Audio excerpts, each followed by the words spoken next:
Huyệt địa cơ. Huyệt địa cơ nằm trên kinh Túc Thái Âm Tỳ, ký hiệu SP8.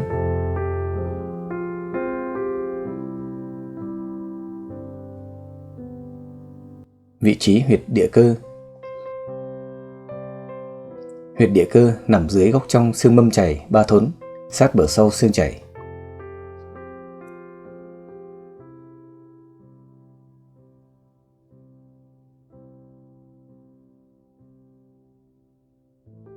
Cách lấy huyệt địa cơ.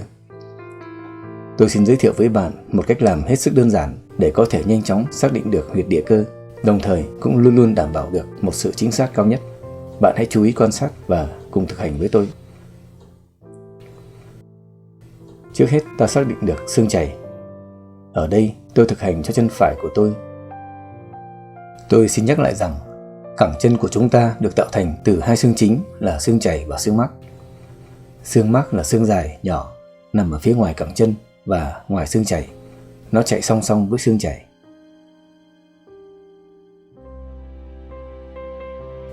Còn đây là chiếc xương chày của tôi. Nó rất lớn nếu so với xương mắc. Xương chày nằm phía bên trong và nằm ở phía trước. Chúng ta có thể dễ dàng sờ thấy mép ngoài phía trước của xương chày như thế này. Còn ở phía sau đây chính là mặt sau xương chày. Nó tiếp xúc trực tiếp với các khối cơ bắp chân. Tuy nhiên, chúng ta vẫn có thể sờ và cảm nhận được mặt sau của xương chày như thế này. Huyệt địa cơ nằm sát với mặt trong của xương chày này.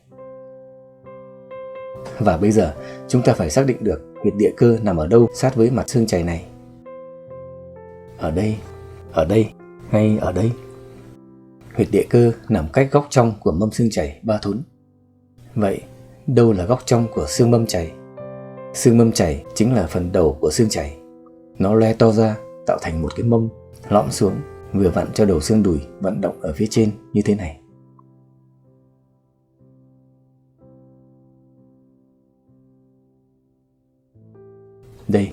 Đây là xương mâm chày.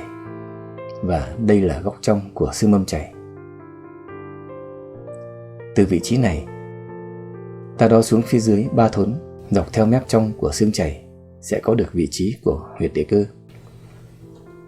Qua những hình ảnh giải phẫu như vậy, chúng ta có thể hiểu được bản chất bên trong của vấn đề.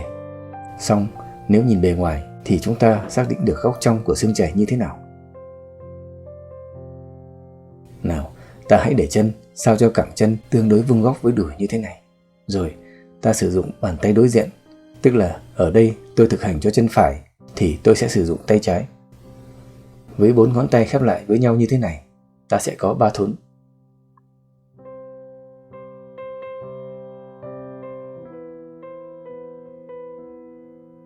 Riêng ngón cái thì chõi ra như thế này, rồi như thế này. Ta đặt ngón tay cái vào kheo chân. Đầu ngón tay cái tiếp xúc với khoảng giữa của kheo chân. 4 ngón tay còn lại khép lại với nhau và ôm nhẹ nhàng vào phần trên của cẳng chân như thế này. Lúc này, mép ngoài của ngón tay trỏ của tôi sẽ sát với mép trong của xương mâm chày. Đây là mép trong của xương mâm chày. Và từ mép này của ngón trỏ đến phía bên kia, mép ngoài của đầu ngón út chính là một độ dài 3 thốn, tương ứng với vị trí của huyệt địa cơ nằm sát mặt sau của xương chày. Đây chính là vị trí của huyệt địa cơ. Nó vừa nằm cách góc trong của xương mâm chày 3 thốn, vừa nằm sát bờ sau phía trong của xương chày. Ngoài ra, để chắc chắn hơn, bạn có thể xác định thêm khoảng cách từ đỉnh mắt cá trong đến huyệt địa cơ.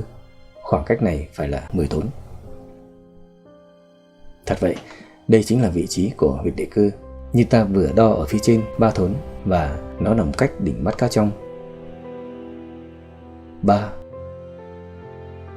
6, 9 và 1 thốn nữa, như vậy là 10 thốn.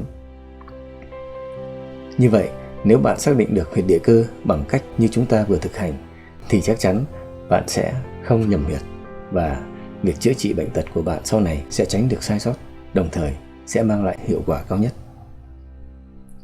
Huyệt địa cơ. huyệt địa cơ SP8.